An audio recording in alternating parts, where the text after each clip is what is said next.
Hello everyone, मैं पूजा महावर स्वागत करती हूँ आपके अपने चैनल पूजा महावर पर। तो बच्चों, आज का हमारा जो टॉपिक है बहुत ही महत्वपूर्ण और प्रतियोगी परीक्षा में बहुत ही सहायक भी है।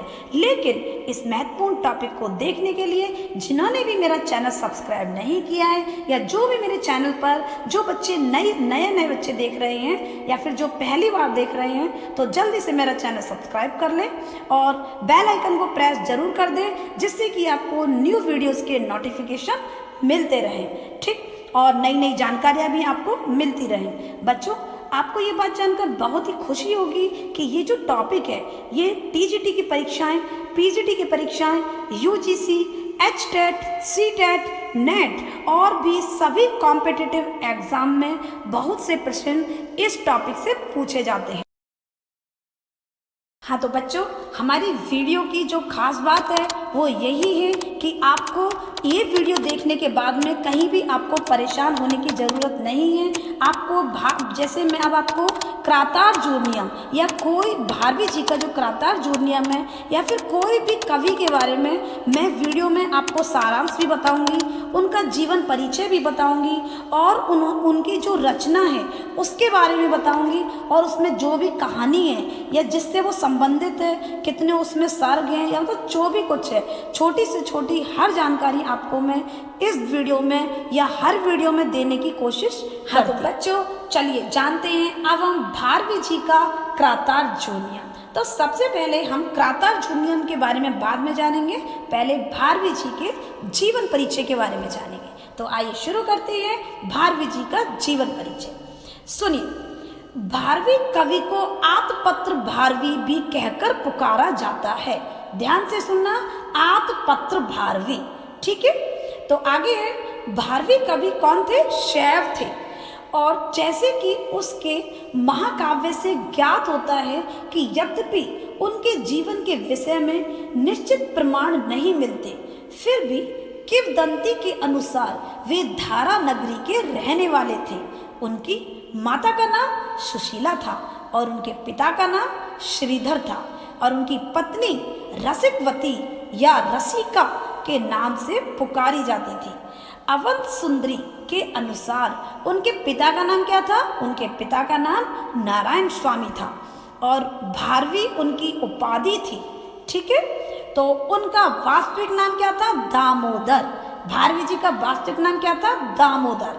और जो भारवी क्या थी? भारवी उनकी उपाधि थी। ध्यान रखना, कुछ विद्वान भारवी को दाक्षिणात्य मानते हैं। भारवी का समय 6वीं शताब्दी व 8वीं शताब्दी के मध्य माना जाता है। अवंत सुंदरी में कहा गया है कि भारवी कवि दंडी के प्रिय प्रतामह थे। ठीक है, तो भारवी विष्णुवर्धन 615 ईस्वी के सभा पंडित थे। भारवी का यह श्लोक है, देखिए ये एक एक लाइन बहुत ही इम्पोर्टेंट है और जीवन परिचय से संबंधित है। ठीक है, तो अब उनका बहुत ही महत्वपूर्ण श्लोक कौन सा है? सहसा विदधीत न क्रियाम अविवेकः परमा पदाम पदम। अर्थात अब देखिए इसका अर्थ जानेंगे। पहले, अचानक कोई कार्य नहीं करना चाहिए।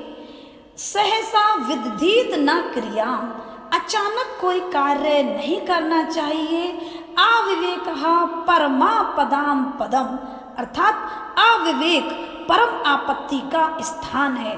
देखिए ये जो श्लोक है इसे हम अपने जीवन में भी इसको धारण कर सकते हैं। प्रत्येक मनुष्य इसे अपने जीवन में धारण करके पगे पगे जो मुश्किलों से बच सकता है। ठीक है, तो भारवी जी भी अपने जीवन में इस श्लोक से बहुत कुछ सीखे थे। ठीक है, और उन्होंने क्या किया था? यह जो पद था भारवी जी को स्वयं ही अत्यंत प्रिय था, बहुत प्रिय था उनको। भारवी ने इसे स्वयं लिखकर अपने घर में लगा रखा था। ये जो 2 लाइनें हैं, ये श्लोक भारवी जी ने अपने घर में लगा रखी थी। इस प्रकार हम भी कर सकते हैं या फिर अगर ऐसा ना करें तो हम इसे याद भी कर सकते हैं। ठीक है, जिससे पता क्या होता था, भारवी जी ने क्यों लगा रखा था वो, जिससे उनको शिक्षा मिलती रहे और वो पगे पगे अनिष्ट करने से बच जाते थे। ठीक है, इस श्लोक को लेकर अनेक किंवदंतियां प्रसिद्ध हैं। ठीक है, अब देखिए उनकी रचना के बारे में हम जानेंगे। भारवी जी की रचना, भारवी कवि द्वारा रचित क्रातार्जुनीयम महाकाव्य उनकी एकमात्र रचना मानी जाती है। संस्कृत साहित्य के 3 महाकाव्यों को बृहत्त्रयी नाम से पुकारा जाता है। इसमें से बहुत सारे क्वेश्चन, बहुत इम्पॉर्टेंट चीज़ें हैं इसमें। ये जीवन परिचय जल्दी से कहीं किसी मतलब आपको जल्दी से नहीं मिलता है, लेकिन बहुत इम्पॉर्टेंट है। ठीक है, तो महाकाव्यों को क्या बोला जाता है, तीनों महाकाव्यों को बृहत्त्रयी। ठीक है, ये भी क्वेश्चन है, तो जिनमें क्रातार्जुनीयम को प्रथम स्थान प्राप्त है। ठीक है, अब ये क्वेश्चन, कई क्वेश्चन है इसमें कि क्वेश्चन आ सकता है कि जो भारवी कवि हैं उनको क्या कहकर पुकारा जाता था, आतपत्र भारवी। ठीक है, भारवी कवि कौन थे, शैव थे। ये जो क्रातार्जुनीयम में क्या है, ये एक महाकाव्य है। ठीक है, और वे कहाँ के रहने वाले थे, वे धारा नगरी के रहने वाले थे। उनकी माता का नाम क्या था, आपको पता चल गया होगा, सुशीला। ठीक है, उनके पिता का नाम क्या था, आप वीडियो को देख के जान गए होंगे अब तो, श्रीधर उनके पिता का नाम था।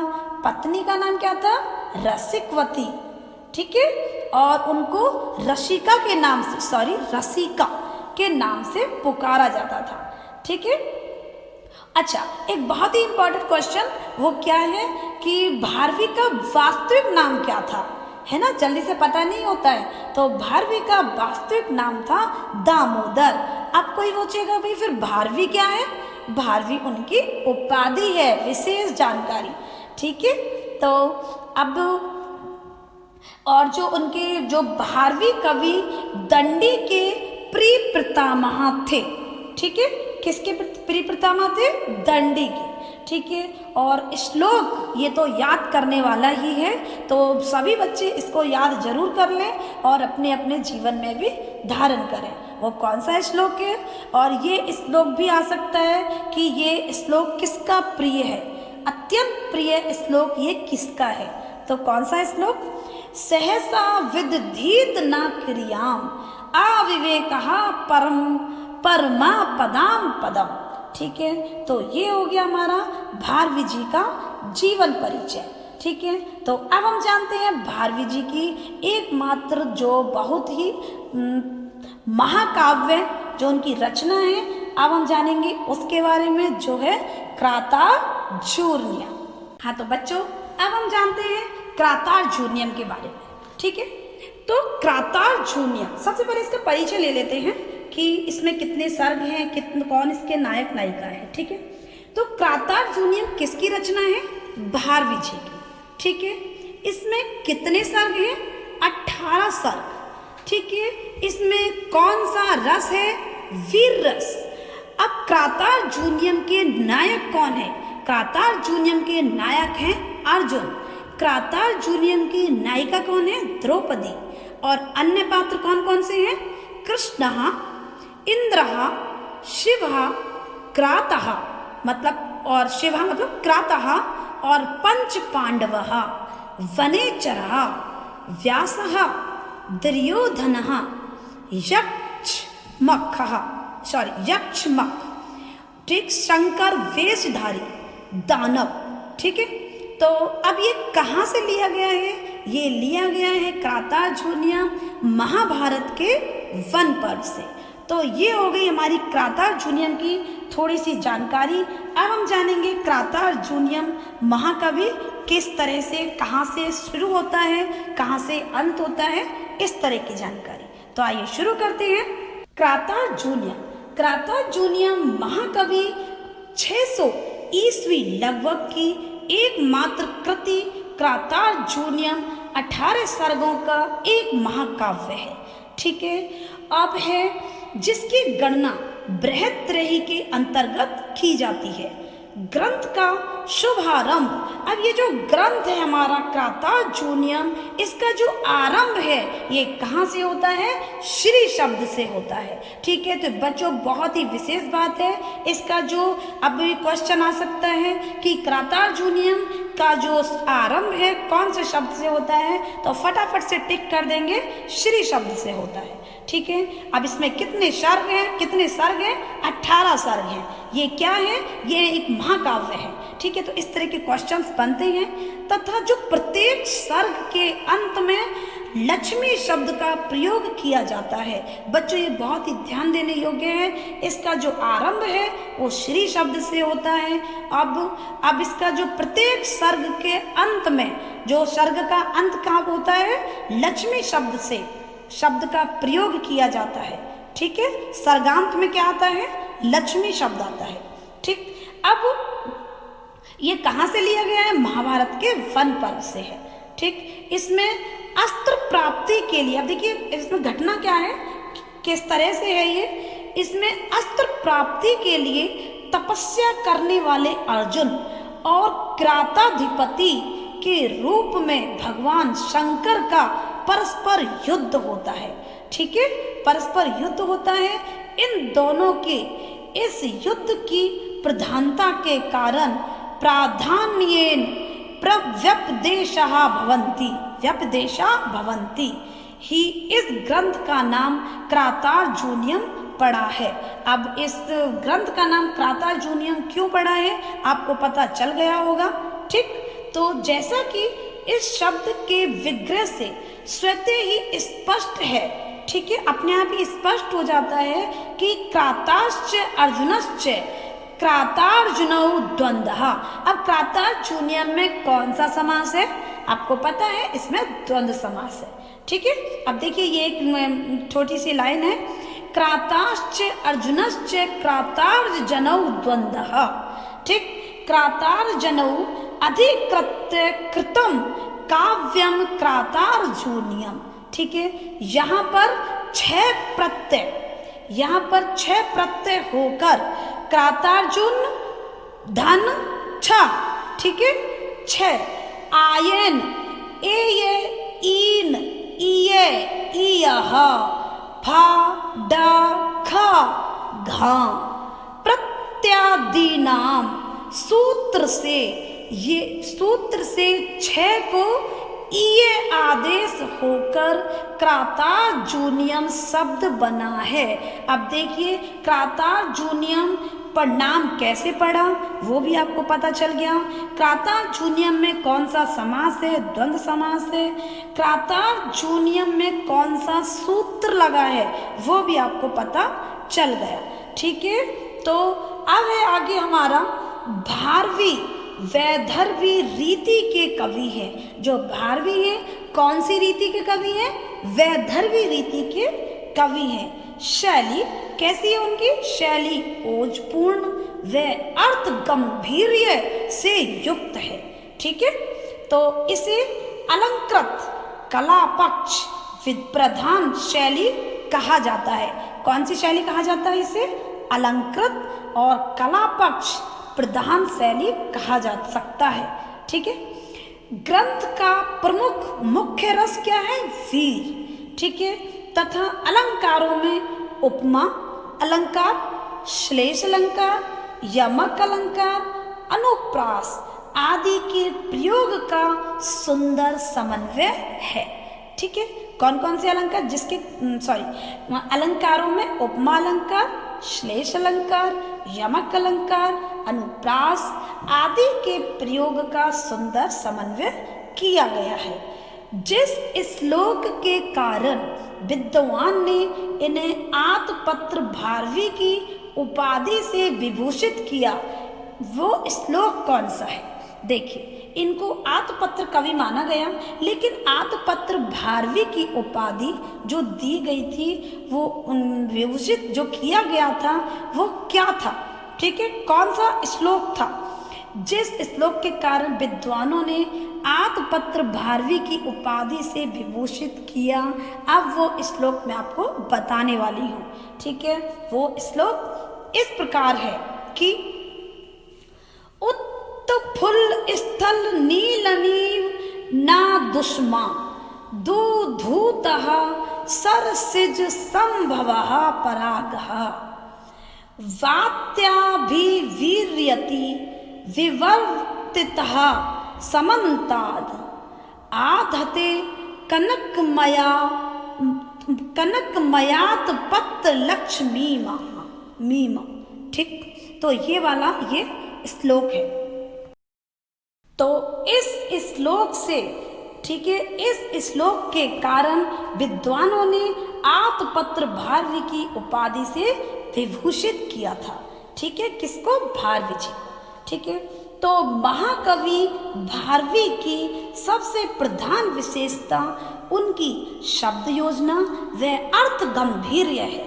ठीक है, तो कौन कौन सी विशेषता है?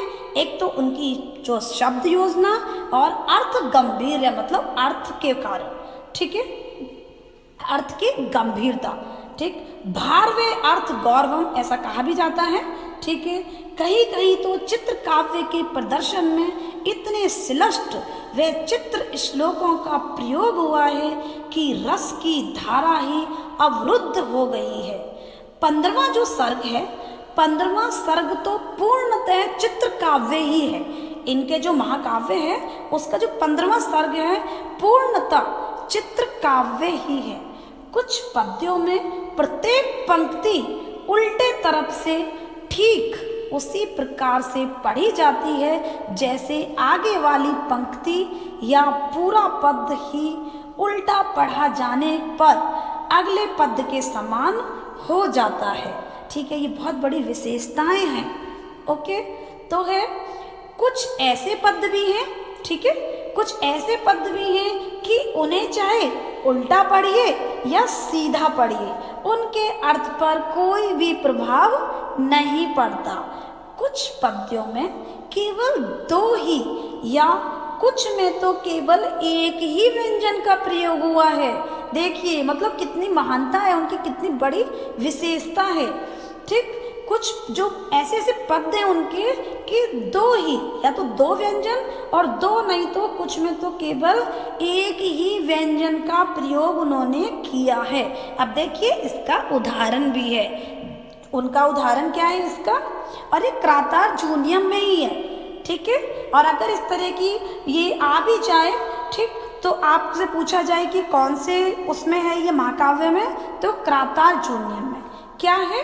एक ही व्यंजन ना, ना, नोन, नुन, नो, नुन, नू, नो, नो, ना, ना, ना, ना, ना, ना, ननु, नुन्नो, आ, नुन्नो, ना, नुन्ने, नो, ना, ने, ना, नून, नुन, नुन, नुत। आपको बड़ा अजीब, मतलब बहुत एक ऐसा लग रहा होगा, मतलब एक हास्यप्रद लग रहा होगा, है ना? लेकिन ये हास्यप्रद नहीं है, ये बहुत ही गहराई वाली बात है। ठीक है, उन्होंने एक ही व्यंजन में अपना पूरा अपनी बात उसमें लिख दी। तो ये हमारा क्रातार जूनियम की जो भी उन्होंने लिखा है, कितने इसमें सर्ग हैं, कौन से शब्द से ये शुरू होता है, कौन से शब्द से ये खत्म, सर्ग के अंत में क्या आता है, ठीक है, कहाँ से ये लिया गया है। ठीक, तो ये हमारा हो गया क्रातार जूनियम। अब हम बताएंगे क्रातार जूनियम की विशेषताएं कौन कौन सी हैं। ठीक है, क्रातार जूनियम की विशेषता में क्या क्या आता है? सबसे पहले मैं आपको बता देती हूँ, महाकवि भारवी की यह जो रचना है संस्कृत साहित्य का महाकाव्य पुकारा जाता है।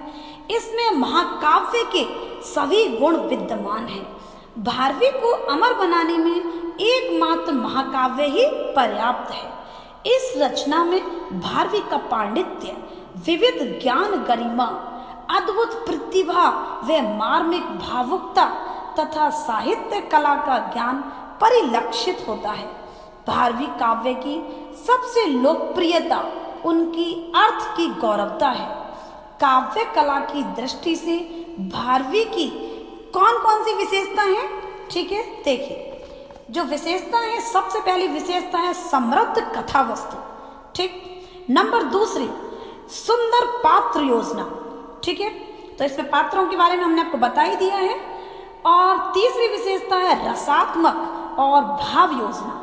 ठीक है, तो आगे हमारा नंबर 4, इनकी विशेषता है विविध वर्णन व प्रकृति चित्रण।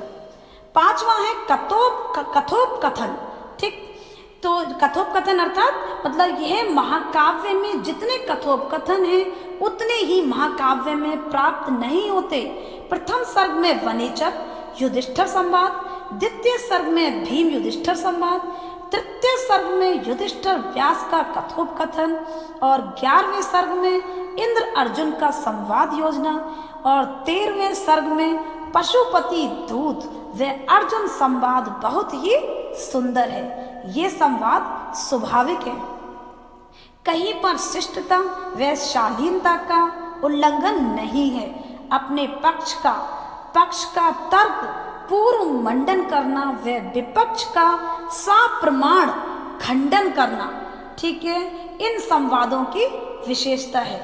द्रौपदी के संवाद में व्यथा, स्वाभिमान व जातीय गौरव दिखाई पड़ता है। ये है कथोपकथन, मैंने आपको समझाया है। बाकी पॉइंट्सों का डिस्क्रिप्शन आप खुद ही कर लेंगे एक्सप्लेन उनको।